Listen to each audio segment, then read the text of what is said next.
Greetings world, us hairy game lords this evening have played this.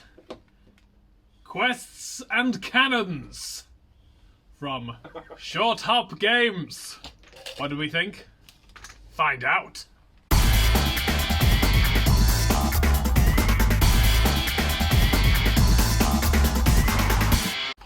Straight in, I will tell you my thoughts. Bearded lady. So, a few of us from the Hairy Game Lords got to play this on Tabletopia with the designer, and he schooled us. I think his score was what? More than three of us combined. Higher than three of us combined. Brilliant. But I have to say that I came second in that game, and so that I felt put me forwards for tonight's win, which is what I got.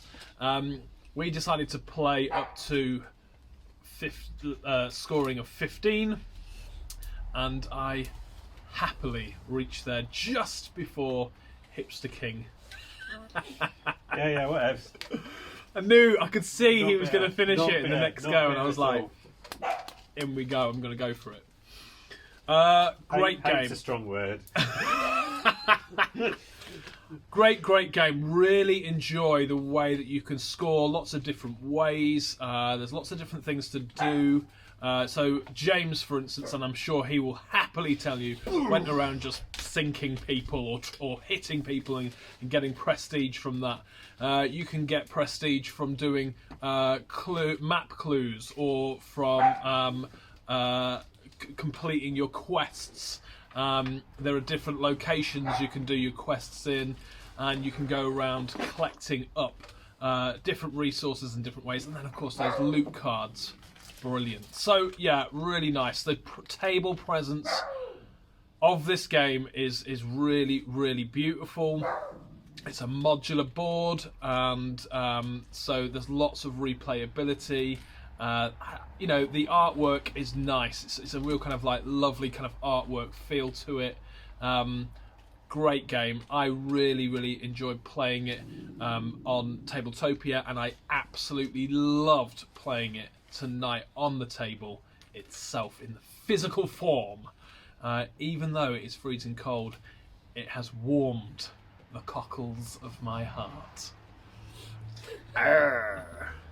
Good game. Hi, Dave the Grey, who is quite cold. It's May. It's not quite as cold as it was last June when I nearly died out here, but it is quite cold.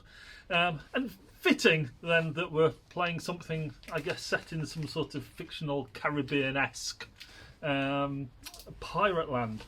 And this game is, to be honest, absolutely dripping in theme. So, this is supposed to be a prototype, but this is not a prototype. This is some sort of mad, crazy work of art. As Anne said, this does have just such a table presence. It looks fantastic, and it just feels piratey. So, even the cards, obviously, you've got map cards. So, if you want to go around exploring places, going to set places on the map, digging up treasure, you can do. You have loot. Obviously, you're a pirate. You get loot, which can be ship upgrades, all that kind of cool stuff. And quests, because, what pirate doesn't want to go on a quest? Go and find loads of gems, canvas, wood, whatever. Take that to your pirate port and get loads of prestige for pulling it in. So, all sorts of different things to do. The table presence is fantastic, and it just feels piratey. But it's got all of the different piratey things that a pirate could ask for. A lot of pirate games, you're trying to sink people or you're trying to get treasure. This just seems to have all the piratey goodness. Which, to be honest, if you want a pirate game, and who doesn't, I just got sunk a lot. I'm just going to skip past the gaming bit of tonight. I'll tell everyone, Dave. I got absolutely schooled by the designer when we played on Tabletopia. To be honest, tonight I kind of pootled around a bit, got sunk, pootled around a bit more. I wasn't a very good pirate, but I enjoyed just going "arr" a lot and giving victory points to other people. So, you know, I did my bit as a pirate. I've probably got like a peg leg and half an arm, probably an eye patch, because I was in pretty rough shape by the end of it. But I would quite happily play this again and again. I think the only thing that I think I would do different next time is we played up to 15 points. I think if we played to 20, to be fair, playing up to 15 was great because Pete lost in the very last turn, and it was really, really funny watching his face as he realised that Andrew was going to pip him right at the end. But I would probably have played that a little bit longer, up to 20, just so I could have had, you know, possibly a bit more time to catch up, or just get sunk again, you know. But no, absolutely awesome game, and I'm really upset that we have to post this off to somebody else to have a go with. But definitely, this is one that you really want to get behind. James is probably going to come in like, Yeah, well. Slightly Beardy James here. You might have heard of me, Destroyer of Daves. I did one thing, and I did one thing well, and that was blowing up Dave.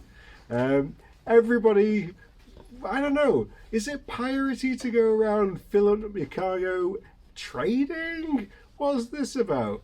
No. I closed off my cargo slots down at the bottom there. I think I had one cargo slot for metal so that I could get more cannons. I had 4 cannons. I had crap loads of ammo. Like, oh, there we go. There's another hit on Dave on the floor there. And then up at the top, you've got room for sails. I didn't need those. I just needed them to come to me. And you can do this a few different ways. I think the most piratey of those ways is to just go and blow up other pirates with your broadsides. No, you get a little bit for that. I mean, maybe the game is a little trade heavy, but maybe the game's a little trade heavy, because I think I should have won really with all of the pirating I did, whilst the other guys were just off being merchants. As you're going around, there are lots of locations to find, and you are given these map clues. One of the things I did was I grabbed loads of map clues, and you get a map clue that leads you to a location. If you can find the location on the board, sometimes it's a little bit tricky because there's lots of different angles, but you get to try and wheedle your way over there, and you are following the clues. You get a new clue at that place, and the choice between a point or some loot. I think I always went for the loot, actually. I wasn't a very I don't know, prestigious. I wasn't a prestigious pirate. I was a piratey pirate. just blow stuff up and give me loot. Yeah. So as you're making your way around, you got these these map clues that you fulfilling, and you got the chance to do some trading. But who wants to do that when you can blow people up? Everyone's got 5 hearts, and as you take damage, and you might be taking that from my cannons, you might also be taking that from sea monsters that there are on the board if you're risking it for a biscuit. You might be taking that from mines that are dropped by other players using loot cards. That was a good moment as well. But there's plenty of chance to push your luck as you're making your way around, and plenty of chance for you to do it your way. If you want to be a peaceful trader, then go for it. I will come follow you and take your stuff. Ah! Hipster King here then. Questing Cannons, absolutely loved it. Going to put that straight out there right at the beginning of this. Came second, was due to win. I'd got my move sorted. It required one little bit of luck. Having lost, I'll be honest, I then rolled the dice just to see whether I would have been able to win, and I would have done. That's how sad I am. So much going on in this game. It's just brilliant. I love the bit. A couple of things I really like. Firstly, you've got limited actions, so you've got that whole thing of trying to work out how to maximise the efficiency of the 3 actions you've got. You can do that by upgrading your ship, so you can get extra sails which allow you to move faster. You can upgrade your cargo hold so you can carry more stuff and therefore fulfill more of those quests faster, or you can fill up your slots with cannons. Each of the different characters have got slightly different maximums for their different those different upgrades, so depending on the characters that you choose, you might have to work a certain way. And each of the characters has its own kind of asymmetric power that you can use on your turn, their own sort of special abilities. Bit of a pain, completely forgot to use mine. Would have been really useful 2 times in the game where I ended up going through the treacherous sea, whichever the sea is with a monster in. Basically, if you go onto that monster square, you have to roll a dice. You roll a 4, 5 or 6, you'll successfully get through those seas and you actually get a free movement. It moves you on, it spits you out to any adjacent space. However, if you roll less than that, you end up taking damage and you have to spend another move to get out of that sea. So, but often they're placed in really useful places where you're moving between 2 spots. Reason I was doing that quite often, I managed to get all my quests going to the same place, so I was basically ferrying backwards and forwards between 3 or 4 islands, picking up the stuff I needed and going back to that spot. It was working well, but I really probably should have looked at upgrading another sail so I could have moved that little bit further. So each time you land on an island, you get one of these quest cards. You're allowed 3, so there's a bit of choosing which ones you want, and basically the quest cards tell you what resources you're going to get. You get those resources from the islands. Each island will give you one resource, well, any number of resources, but only of one type, and you have to bring those 2 resources to a specific spot on the map, and if you do that, you'll get the reward. Usually that's some prosperity, usually it's a bit of money, and often you get one of these, a loot card. These loot cards are brilliant. They come in lots of different things. Some of them, like this one, are ship equips. Basically that kind of gives you've got 2 slots on your ship for those, and that boosts the ability of your ship. There are also some really nice one-time use ones like this one. This is the Tome of Retribution, used when your ship sinks. All ships within one space of your ship take 3 hull damage. So if you're going down, take a few people with you. If only Dave had had that card, he could have got James back a little bit.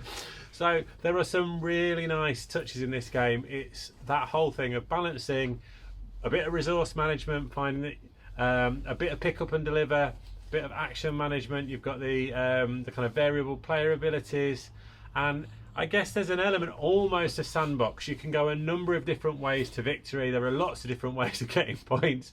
And look, the bubbles are coming. Quests and Cannons, massive thumbs up from the Hipster King. Definitely check this out when it hits Kickstarter. This is one of, and in terms of a prototype, this is possibly one of the best, if not the best prototype we've ever had at our table. So thanks ever so much for Short Hop Games for sending it out. Check it out. This is an absolute blinder of a game. Excellent. Grrr! Like and subscribe, ye dogs.